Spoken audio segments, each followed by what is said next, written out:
Hello, we are at Memphis Communiversity today, and we are going to be continuing our AP Calculus free response question practice. And today we move into the latter half of particle motion free response questions. So why is this the more difficult half? It's because of this word right here, non-calculator. So for the AB exam especially, I usually have particle motion fricks as one of the easiest fricks if it's one of the first two questions, meaning if it's a calculator friendly question. But once you have non-calculator questions that are particle motion fricks, often they become some of the hardest free response questions. So this will be useful for everybody who is watching, who is taking the AP exam, including those who are in BC, because some of these questions are pretty hard BC multiple choice questions. Because again, you don't have a calculator, so you could see this on the non-calculator multiple choice section, which is oftentimes one of the hardest sections of the AP exam. So let's get started. Again, we are in difficulty 6, so this is actually the easiest difficulty question that I have prepared. That is non-calculator, but so the rules themselves shouldn't be too bad, but we should be able to get going. Keep in mind that I wrote this free response question as normal, but it is based off former AP exam questions. They actually don't write AP exam questions exactly like this. This is probably more of a of an older AP exam, like maybe like 30 years ago or so, but still the questions are relevant. They could still be asked, and they could be found in both the free response section and the multiple choice section. So hopefully this is useful for you. If you want to brush up on these rules, because again, we won't be able to use a calculator to graph things and to take derivatives and to take integrals, I would suggest watching some of our particle motion videos outside of this playlist for a little bit of a review. But let's get started.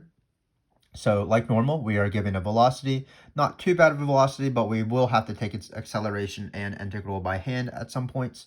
When are we going to take the integral? Well, it's probably for Fundamental Theorem of Calculus. Right when I see this sentence right here, at time t equals 1, the particle is 3 units left of the origin. I know I will eventually do Fundamental Theorem of Calculus at some point, because we are given an initial condition, and that's when you use Fundamental Theorem of Calculus. I will point that out when we get there. So it's already been about 2.5 minutes. Let's get started. So the first question is pretty easy. A bit of a warm-up. Find the acceleration of the particle at t equals 3. So if this is velocity, you can still see it in the shot. What I need to do is I need to take the derivative of velocity. And here there's actually multiple ways to do it. You could simplify this if you wanted to and distribute everything out. And then you would you would just take that derivative and avoid the product rule. But I'm not too scared of the product rule. I'm just going to take the derivative of this thing. So what we're going to do is we're going to do the product rule on this function. We're going to keep this guy the same. So it's going to be 5 minus t. We're going to take the derivative of t minus 2. That just times 1, so that's not too bad. And then we're going to do the second half of the product rule. So just be careful. This is the harder half. It's not too bad, though. The derivative of 5 minus t is just -1. And then we're going to keep this guy the same. So this is product rule, of course. Keep the same derivative, keep the same derivative, plus derivative, keep the same. For this acceleration, I'm actually going to simplify it a little bit, because I'm going to need it in the future. So the simplification is not too bad. It's going to be 5 minus t. This times 1, of course, is not doing very much. And then we're going to distribute this -1. So it's going to be minus t. I believe it's plus 7, because -1 times -2 is plus 2. I don't know why I said plus 7. I was looking at the next step. When you add the 5 and the 2, you'll get 7. So you'll get minus 2t plus 7. So this is the acceleration. So we are almost done with this question. So if t is equal to 3, all we're going to do is plug in 3. And we're going to get -2 times 3 plus 7. That's -6 plus 7. That's 1. Great. Let's actually put units in this question so we can add to the givens. Let's say our velocity, so that it's velocity in meters per second is given by v of t. So what's the units of acceleration? Well, if you know, it's meters per second squared. One way to say that is anytime you take a derivative, you divide by the time units again. So in this case, if you wanted to, you can write meters per second per second.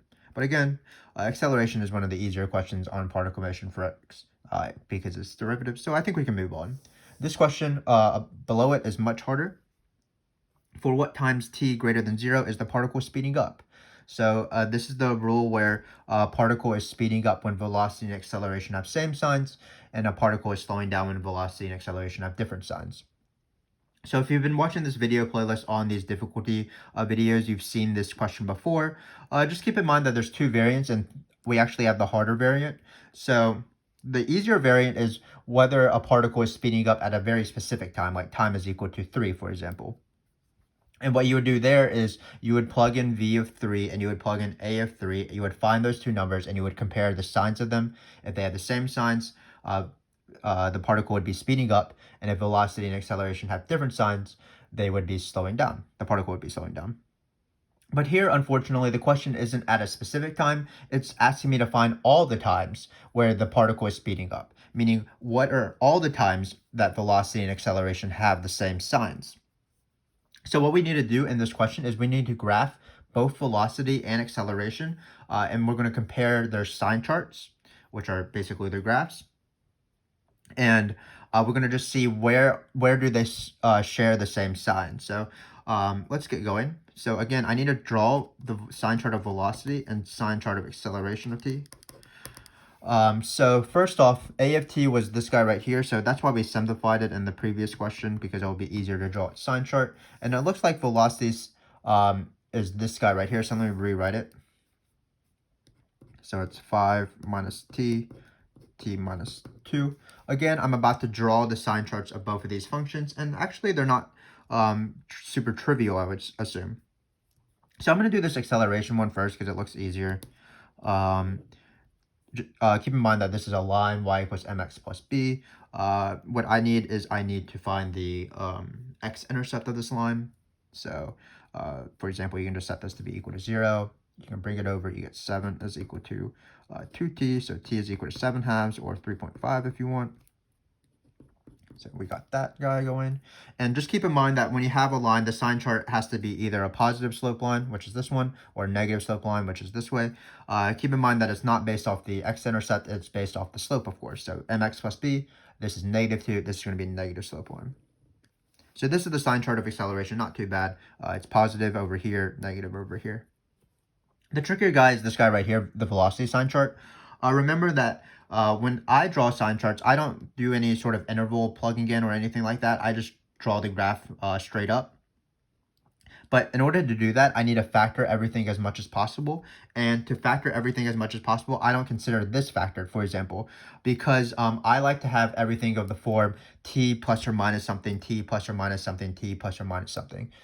So for example, in shapes of curves questions like where is f increasing or decreasing, I like to always write my f prime of x as x plus or minus something, x plus or minus something, x plus or minus something. Here we have 5 minus t, so it's not of that form. So what I'm going to do is I'm going to take out a negative, and this is what I consider to be factored as much as possible. So it's going to be here, my pen's not working for me. So this is what I consider factored as much as possible. I have t plus or minus something, t plus or minus something, maybe a number in the front. This negative is important. So why am I doing this? It's because it helps me understand what this graph looks like.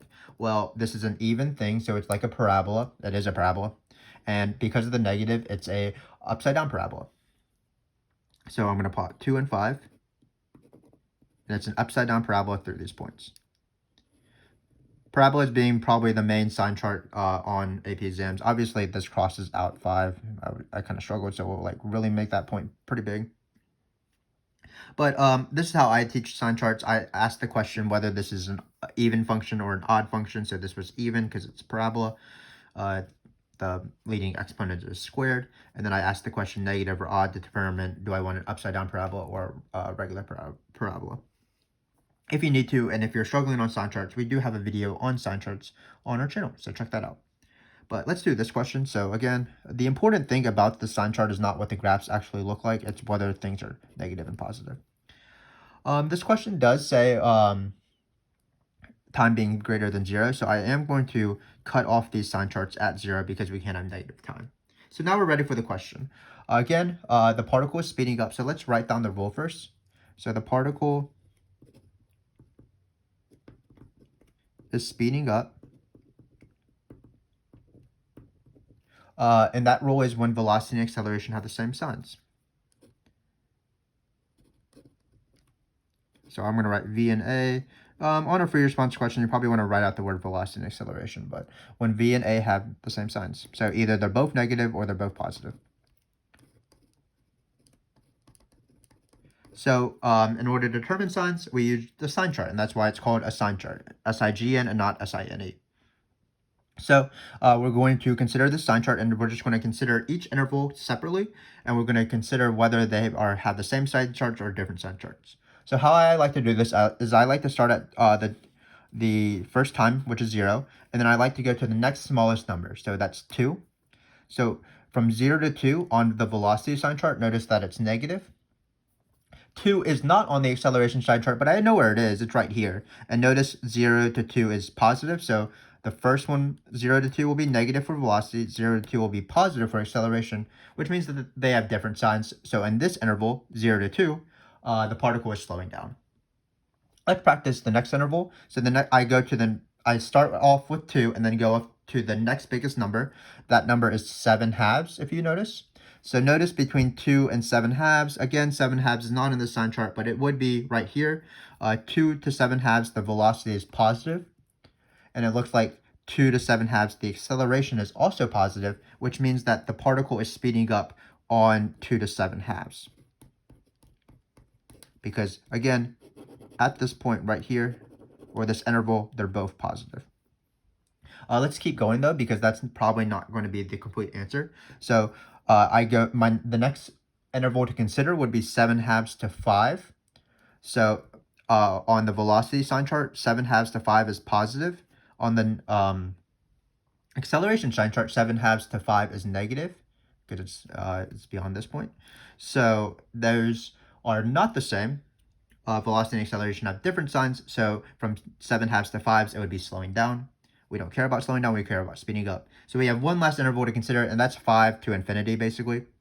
So from 5 to infinity, notice that the velocity sign chart is negative, and even though 5 is not on the sign chart, it's right here, and 5 to infinity is also negative. So our final answer is 2 to 7 halves and 5 to infinity is when the particle is speeding up, because velocity and acceleration have the same signs. So let me review this real quick.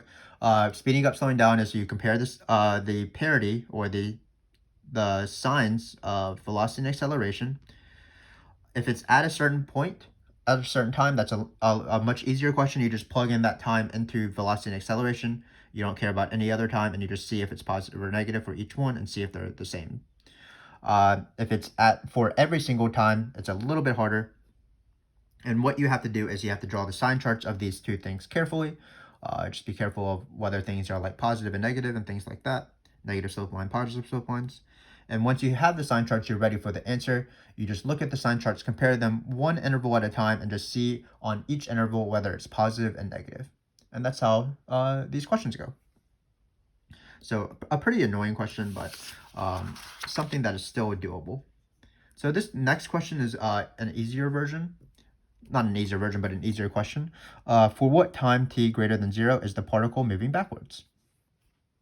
So what you need to do is you just need to know the rule. So first I'm going to write the rule down.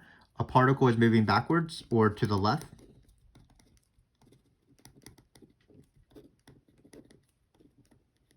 when velocity is negative. We have done some of these questions when we were doing the first 5 difficulties questions, where remember a particle is at rest when velocity is 0, particle moving forward when velocity is negative, particle moving backwards when velocity is positive, and then a particle changes direction when velocity changes signs. So here, we're just doing particle moving backwards. We need to know where velocity is negative. So how do you know where velocity is negative? Well, in the previous videos, we were able to just graph it in a calculator and just look. But in this case, we do not have a calculator, so we need to provide a graph of velocity. But we actually did that in this question right here, so I'm going to redraw it real quick for you guys. I am going to start at 0 because it says start at 0. It goes 2, 5, and it looks like this. So where is velocity negative? Well, it seems like it's going to be from 0 to 2. So we can say which occurs. I don't know why my H is so far away from the rest of the word. So which occurs. Still struggling with that I, but I think we'll move on at 0 to 2. So again, velocity is negative. This is the sign chart of velocity, and then notice that velocity is negative in this portion as well. So on 5 to infinity. Sometimes answers are written something like, and with inequalities instead. So for example, hopefully I can fit it in this little box here. So it's 0 t2, that would be this interval, and then times greater than t. So if this were a multiple choice question, the answer could be presented like this. So this question is pretty easy, especially once we know the sign chart of velocity, but just keep in mind we had to graph it in this case because we did not have a calculator. To answer the standard questions that was not asked, well, from 2 to 5, the velocity is positive. That's where particle is moving forward. At 2 to 5, that's the 0. So a particle is at rest at t equals 2 and t equals 5. And furthermore, because at neither of these points does the velocity bounce, it actually changes signs on both of them. That means that the particle changes direction at both of these points. But C wasn't too bad. Let's move on. Let's do D. And D is, of course, is the fundamental theorem of calculus. Because what it wants us to do is we want to find position, and we are given velocity. So that's the fundamental theorem of calculus. One thing to keep in mind is that we're going to be using this point. So let's rewrite the velocity so we don't have to return the page. So velocity, if you remember, was 5 minus t in parentheses, t minus 2. And the given point, let's be careful, at t equals 1. Notice it says the particle is 3 units to the left of the origin, so be careful. We are on the x-axis, so left of the origin means, of course, that the position is not 3, it's negative 3. If it's at right of the origin, it would be 3. So at time t equals 1, the position is negative 3. So if you want to write this, you can write this as S of 1. Great. So now we're ready for the question. Let me put a little line there. So in this question, it's a little bit different than the previous fundamental theorem of calculus questions because we're not finding S of a number. Just as a reminder, if you wanted to find S of a number, I just like to repeat this so much that I'm going to write it for you, even if it's not this question. It's S of whatever number you want to find. In this case, it would be negative 3 plus integral. This is the given t. And we would put the number on the top that we would want to find, and then we would take this integral, and this is the fundamental theorem of calculus. But this is to find S of a number, but notice in this case, we want to find S of t. So our final answer is actually going to have t's in it. It's not going to be a number like this one, because we're not finding the position at a given time or a desired time. We are finding the position for every single time, which would allow us to plug in certain times to find positions later on, if needed. So when I do these questions, what I like to do is I like to do the plus C way, meaning I like to write S of t. I'm not going to incorporate this initial condition yet, like I do in this question right here, where I incorporate it basically at the very beginning. I'm actually going to incorporate it at the very end to solve for my plus C. So what I like to use is I like to use an indefinite integral, which just basically means there's no numbers on here. And then I'm going to put velocity in here. And then I'm just going to take this antiderivative. So to take this antiderivative, you obviously have to rewrite it with velocity. And just be careful with this antiderivative. For example, it would be wrong to take the antiderivative of this and the antiderivative of this and just call that the antiderivative, because that's not how antiderivatives work. It's a bit more complicated than that. For example, there is an equivalent of the product rule for antiderivatives, but it is called integration by parts, but that is only a BC topic. So in this case, we do not have to do integration by parts. We basically just need to simplify this integral to something that we can just know the antiderivative of.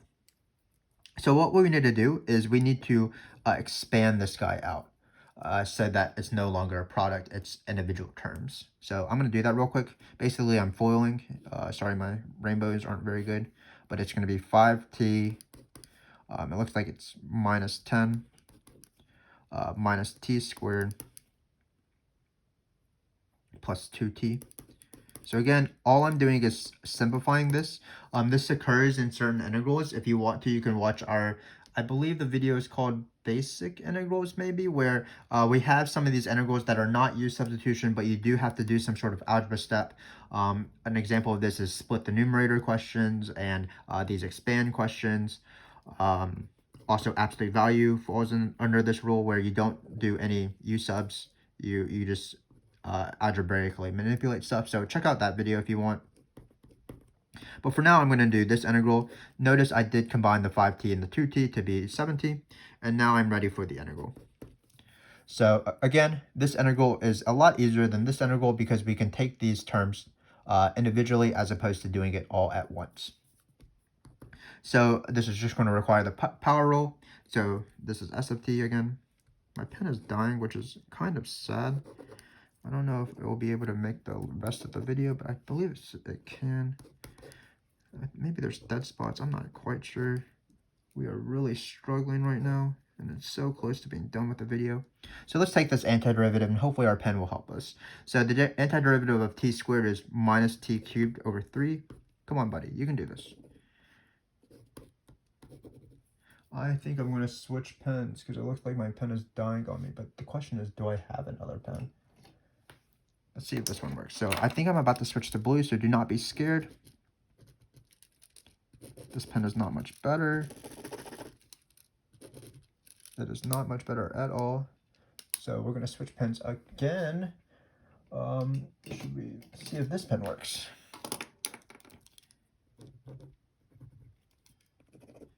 Do I not have a working pen to finish this question? Let's see. This is really embarrassing. Wow, none of these pens work. Let me see if this original one. Just shake it up.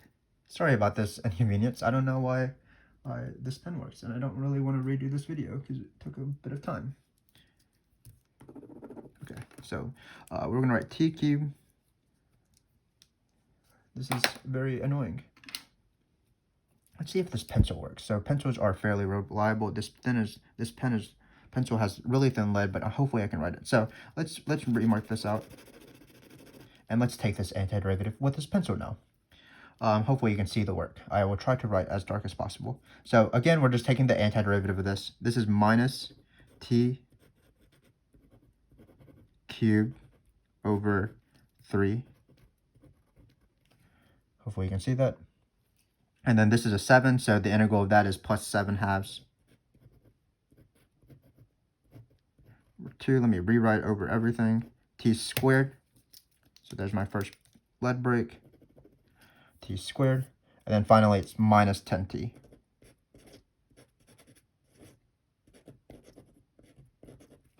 And that's the antiderivative. Keep in mind that you do need to remember one thing that is very important when you take antiderivatives of indefinite integrals, and that is, of course, plus c. Because remember that we have not used this initial condition yet, we are going to use it right now to solve our plus c. So again, what we're going to do is we're going to plug in 1 somewhere and then -3, and we're going to solve for our plus c. Let's be careful of where we plug everything in. It says t equals 1, so that means that we're going to plug in 1 into all these t values, which is pretty good because 1 is an easier number to plug in. And then finally, we're going to plug in -3 into our position. And remember that it was -3 because it was 3 units to the left of the origin. So I'm going to do that work right here on the side. So we have -3 equals, I think you can see that. And we're going to plug in 1 here. So it's going to be -1/3. Plus 7 halves. So this, we are going to be having to do fraction work, but I believe in us. Plus c. Great.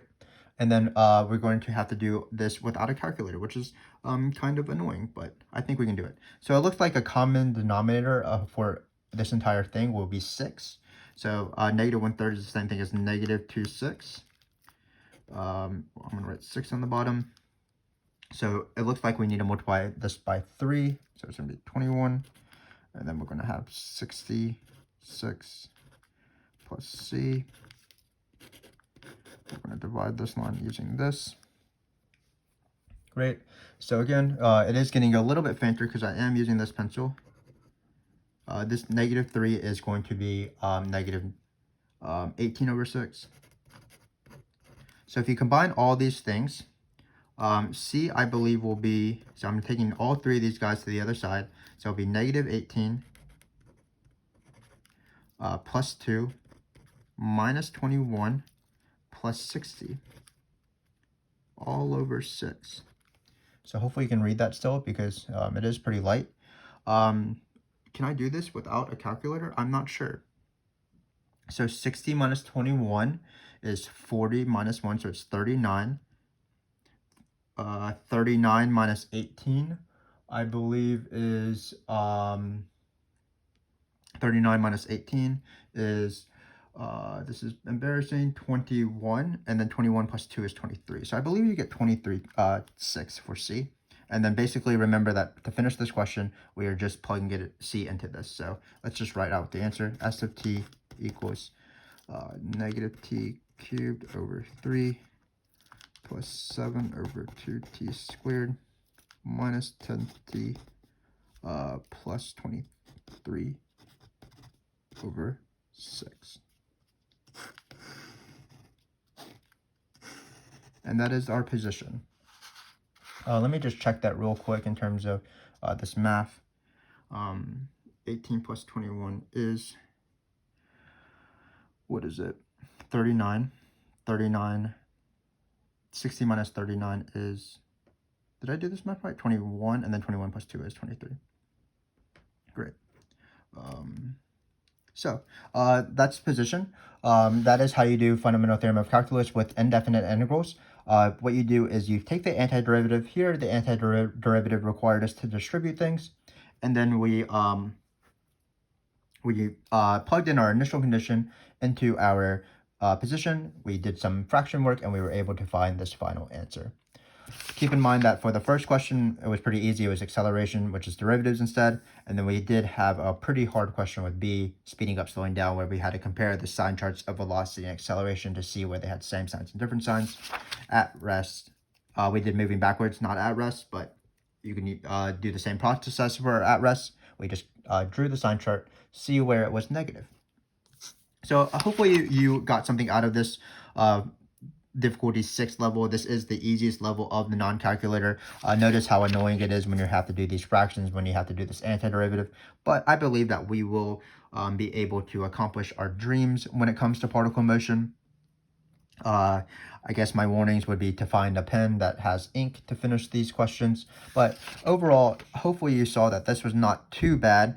Again, it's just knowing the rules as best as possible in particle motion, which hopefully you'll get more accustomed to throughout this video series if you continue to watch this video series. And then once you know the rules, you just have to be careful with certain basic things like taking derivatives, drawing sign charts of functions or graphs, and then taking integrals. But hopefully you enjoyed this, and I will be back for difficulty number 7. I believe I'm going to try to do this question but with trigonometry instead, where the velocity is trig. So join me for that. Continue watching this video series. Watch our videos on particle motion that are outside of this video playlist if you need more help. I enjoyed this time, even if my pen died in the last part of this free response question. So join me for difficulty number 7. I will see you then. Thank you very much.